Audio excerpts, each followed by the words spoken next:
Šodien prezentējam Aleksandra Vasiljeva pēdējo grāmatu, kas iznākusi apgādā Jumava. Šī ir jau 5. grāmata ar nosaukumu Skaistums cauri gadsimtiem.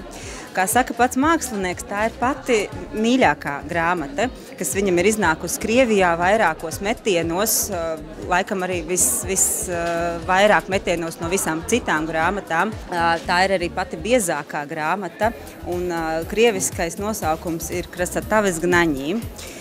Latvijas publikai šī grāmata atšķirtos no iepriekšējām grāmatām ar to, ka viņi stāsta vairāk par krievu modi trimdā vai izsūtījumā un vairāk prezentē tos krievu modas māksliniekus, modeles, aktrises, kas dzīvoja ārpus Krievijas.